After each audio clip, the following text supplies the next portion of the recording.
And so the Ontario government has announced that they are officially gonna mandate Holocaust education for high school students, which I think which I think is a pretty great move. Like it's one of those things that like when you read about it, you're kind of shocked that this wasn't already the case, right? That they weren't already offering that schools weren't already mandating that we learn about the Holocaust, right? Like that feels like an obvious thing to have in any kind of comprehensive history or social studies education. Like probably the most, it's got to be like the most important single event in history at least in the last century. So Stephen Lecce, who's the Ontario Education Minister, says our government is decisively combating the rise of anti-Semitism and hate in all its forms. And Ontario is actually the first province in Canada to make Holocaust education mandatory. And last year, we also became the first province to make it mandatory in elementary schools. So this is kind of a sort of an expansion of that. And we're also the government's all, or is it the government or the minister is also encouraging other provinces to do the same. So far, at least BC's Premier David Eby said he plans to do that for high school students, make Holocaust education mandatory there as well. And Lecce added that anti-Semitic incidents has been increasing in Ontario schools, so obviously a motivation. I mean, this would have already been in the works, but a good motivation to this is why we need some more Holocaust education here. And he cited a study that found that one in three students believe the Holocaust is a lie or are unsure it happened. Like that's that. I should probably check that. That seems. I mean, I guess it's true, but yeah, that's high. That's worryingly high. Yeah, so he continues, quote, by including new mandatory learning in Holocaust education in elementary and secondary schools, we are ensuring students are never bystanders in the face of hate and division. So lessons will be expanded in grade 10 history, which is a mandatory course. Starting in 2025, and will, quote, explicitly link the Holocaust to extreme political ideologies, including fascism and anti-Semitism in Canada in the 1930s and 1940s, and the contemporary impacts of rising anti-Semitism. So, I generally just, disclosure, hate Lecce and the Ford government, but I think that, I think this is definitely a good move. Like, I still sometimes get a little bit shocked how little awareness there is about the Holocaust out there. Like, I still have this very clear memory of, years ago having this conversation with this 13, 14-year-old girl who was in high school. And I don't even remember like how it happened exactly, but like somehow I casually mentioned the Holocaust just in conversation. I used the word Holocaust, and with the assumption, the obvious assumption that this is such an obvious common knowledge thing that I don't really need to explain anything as I mention it, and that everyone's going to pretty much know the basics. But she had like no idea what I was talking about. She had literally never. I said again, like she had literally never heard the word Holocaust. She like you're in high school. You're in high school already, and you've never been exposed to this or like learned anything significant about it. And I also remember when there were these neo-Nazis going to rallies and stuff around the US and Canada where they had these swastika flags and anti-Semitic stuff, and some of them were like denying the Holocaust. And my mom felt the need to sit down with my nephew and explain the gist of the Holocaust to him. But like by the way she was talking about it, and I wasn't even that sure if she was doing it intentionally or she was just kind of being like a little clumsy with her knowledge. I wasn't quite sure where to start.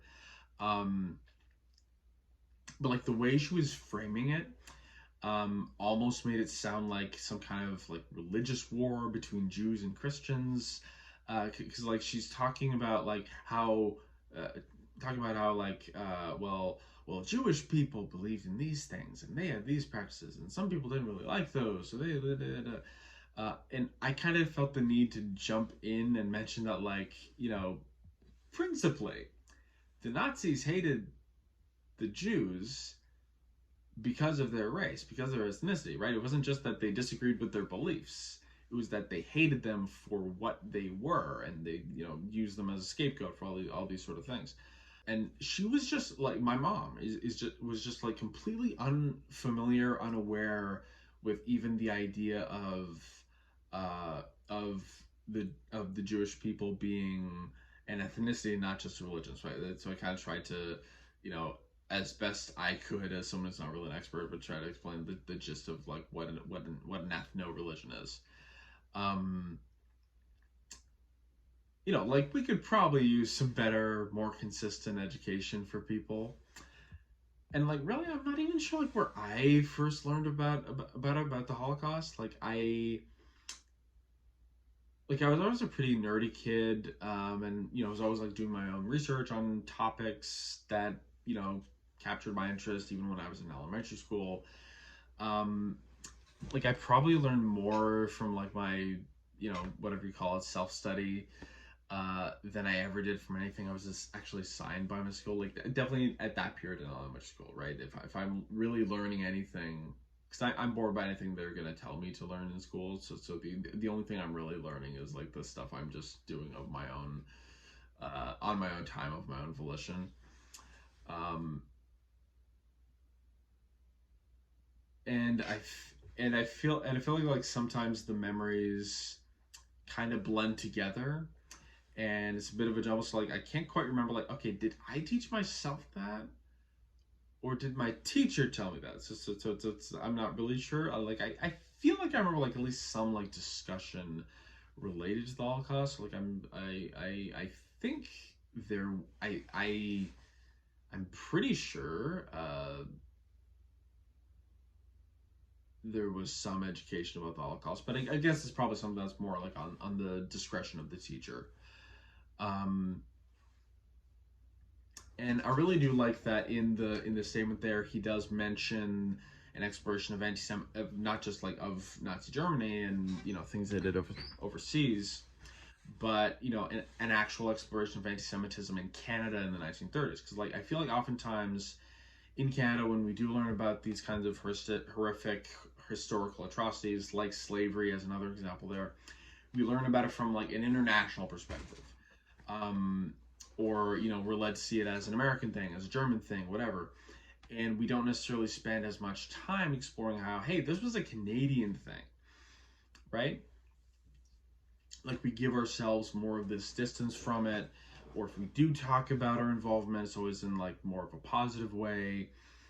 um like the Underground Railroad for the slavery thing. Political parties, political operatives, but like a lot of people probably don't know that Hitler, there were fiercely Canadian opposed by leftist anti-fascist groups like the Canadian League for Peace and Democracy.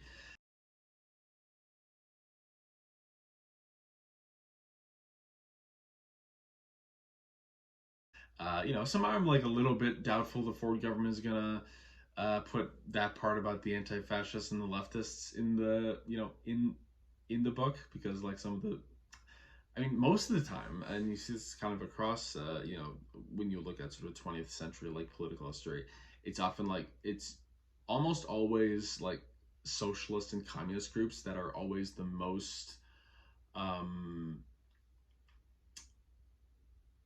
the fiercest opponents of fascism, anti-Semitism, white supremacy.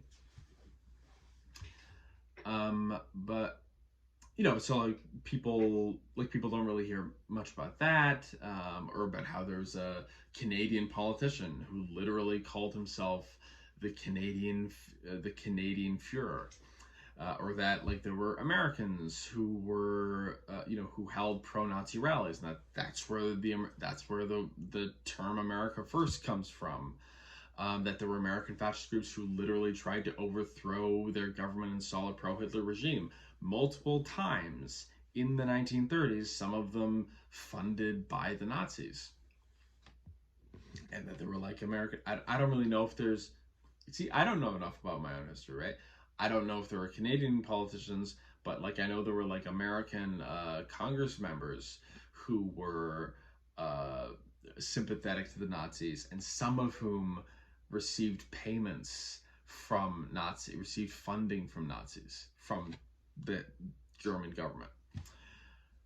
And this is obviously really important in the current socio-political context, where we've seen a huge rise in anti-Semitism, as well as Islamophobia and general white supremacy over the past couple of years, but particularly since the Israel-Gaza war, where which you do unfortunately see pretty much every time you have these like big international conflicts, especially with Israel-Palestine. Like there was this modern day pogrom in Dagestan, Russia, a few days ago, where a mob found out there was a plane arriving from Israel, and literally stormed over there looking for Jews to kill, chanting about killing Jews. And police in both Toronto and Montreal reported this major increase in calls for anti-Semitic hate crimes, and even statistics from before the war started, we're showing this major increase in religiously motivated hate crimes. Like in 2021, there was a 67% increase in police-reported hate crimes, where there was a 71% increase specifically against Muslims and 47% increase specifically against Jews. And some of the examples of the sort of post-war, post-October 7th anti-Semitic attacks. On October 12th, there were 3 men arrested in Toronto after they were allegedly making threats while on the property of the Community Hebrew Academy of Toronto. Police identified 20-year-old Inez Boydak, as well as a 17-year-old and a 14-year-old boy, as the alleged perpetrators. The group United Jewish Appeal, which is a big Jewish advocacy group there, said they were informed police that no injuries or stabbings took place, and only verbal threats before the police arrived on scene. So presumably, I'm not sure if they had a knife, but that they were threatening Jewish people. They were threatening to stab and kill Jewish people. And there was also a Jewish family in Orillia, Ontario, that had been repeatedly victimized by anti-Semitic graffiti. These explicit death threats on the door. Toronto police have also said that there would be an increased police presence at Jewish and Palestinian gathering places in response to the increased threat there. And according to them, there have been 237 crime incidents in Toronto this year as of October 19th. That's compared to the same time last year, where there were 192.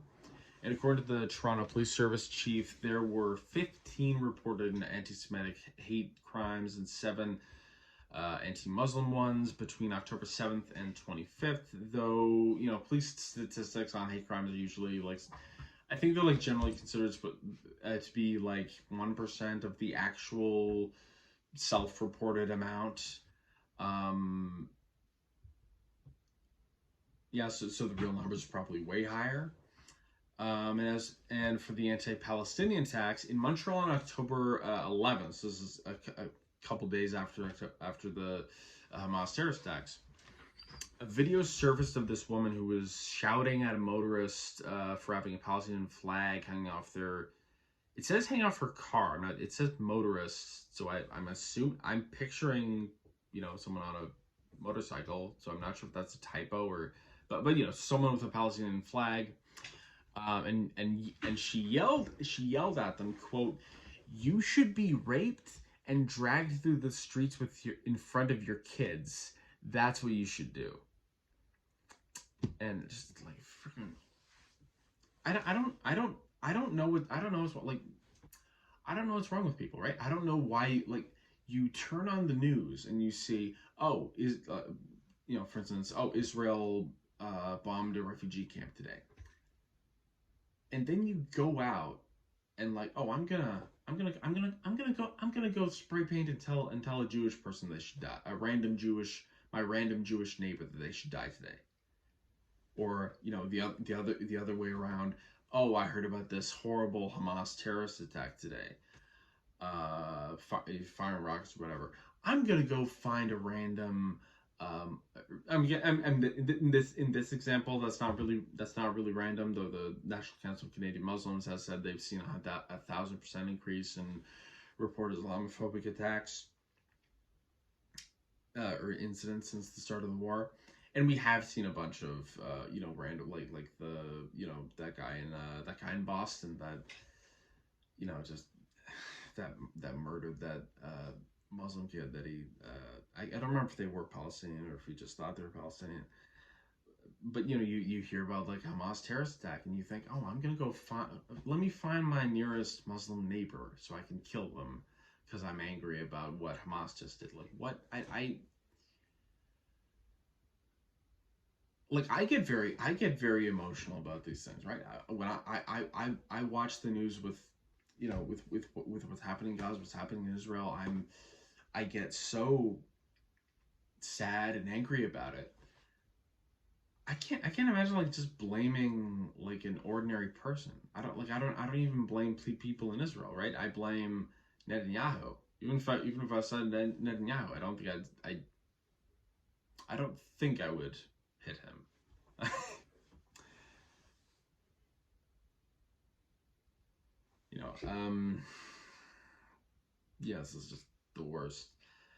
I feel like my one concern here in terms of the curriculum plans is like, well, one, Lecce and the Ford government like suck in general, and two, he and the Ford government, they're very aggressively pro-Israel and anti-Palestinian. Like you see that especially in a lot of the ways they're choosing to talk about this war and stuff that happened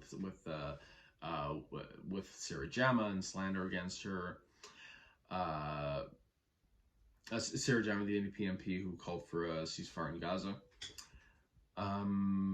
Like they tend to smear anything particularly critical of Israel or supportive of Palestinian rights as anti-Semitic.